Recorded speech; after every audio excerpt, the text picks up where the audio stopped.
সমস্ত কিছু তথ্য ফাঁস হয়েছিল, তার বিরুদ্ধে আমরা সরব হয়েছিলাম। Hi friends, welcome to my channel.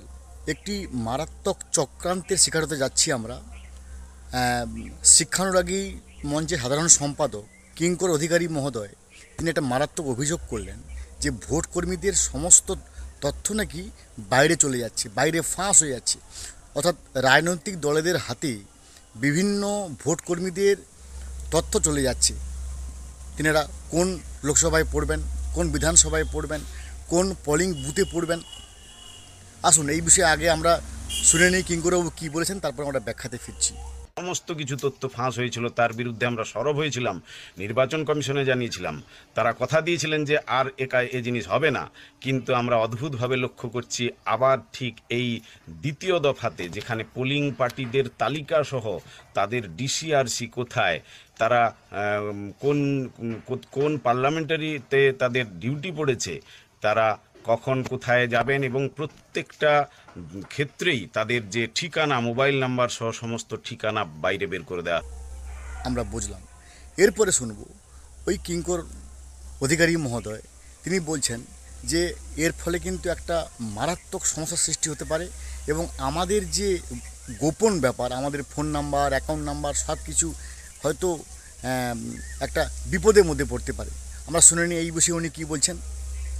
আমরা এই যে এই ঘটনাটিকে পুরো লিপিবদ্ধ করে কমিশনে আমরা পাঠাচ্ছি, যে বারবার যে এই তথ্যগুলো ফাঁস হচ্ছে, কার হাত দিয়েই ফাঁস হচ্ছে এই তথ্যগুলো। তথ্য ফাঁস যারা করছে তাদের অবিলম্বে চিহ্নিত করে শাস্তি দিতে হবে, এবং আমরা দাবি জানাচ্ছি এই তালিকা সম্পূর্ণ বাতিল করে নতুনভাবে তা আবার ঘোষণা করতে হবে, বা আবার সেটিকে রক্ষা করতে হবে যাতে কোনোভাবে ফাঁস না হয়। এর বিরুদ্ধে আমরা কিন্তু যথাযথ পদক্ষেপ গ্রহণ করব। এটা নিয়ে একটা আইনি সলা পরামর্শ নেওয়া হচ্ছে এবং প্রয়োজনে অবশ্যই এর বিরুদ্ধে আইনি পদক্ষেপ নেওয়া হতে পারে বলে কিঙ্করবাবু বলেছেন। আমরা শুনে নিই কী বলেছেন। এই ধরনের যে তথ্য বারবার ফাঁস হচ্ছে, এর ভিত্তিতে আমাদের যে ব্যক্তিগত নিরাপত্তার জায়গা বিঘ্নিত হচ্ছে, রাজনৈতিক দলগুলির কাছে সমস্ত তথ্য চলে যাচ্ছে। এর পরের যে স্টেপ আসছে, সেখানে আমরা দেখতে পাবো যে কোন বুথে আমার ডিউটি পড়েছে সেটাও পর্যন্ত ফাঁস হয়ে যাবে, কোন রুট দিয়ে আমরা যাব তার তালিকাও গতবারে ফাঁস হয়েছিল। সেই একই জিনিস যদি হতে থাকে তাহলে কোনোভাবেই আমরা কিন্তু ভোট প্রক্রিয়ায় অংশগ্রহণ করব না। নির্বাচন কমিশনকে আমরা পরিষ্কার জানিয়ে দিচ্ছি, এই তথ্য কিভাবে ফাঁস হচ্ছে তার তদন্ত করে যথাযথ শাস্তির ব্যবস্থা করা হোক। যারা এই ফাঁস প্রক্রিয়ার সঙ্গে যুক্ত রয়েছে তাদের শাস্তির ব্যবস্থা করা হোক। আমরা পরিষ্কার জানিয়ে দিচ্ছি, এর বিরুদ্ধে প্রয়োজনে আমরা আইনি পদক্ষেপ গ্রহণ করব। আমরা শুনলাম, এর ফলে কিন্তু আমরা আতঙ্কিত বোধ করছি।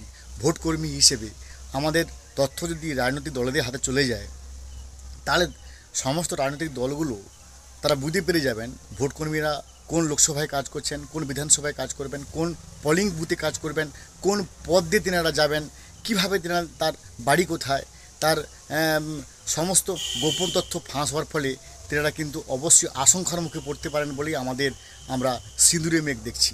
এটা না হওয়াটাই কাম্য। আমরা আশা করব যে নির্বাচন কমিশনার অবশ্যই এই বিষয়ে দ্রুত পদক্ষেপ নেবেন। ভালো থাকুন, have a good day, thanks.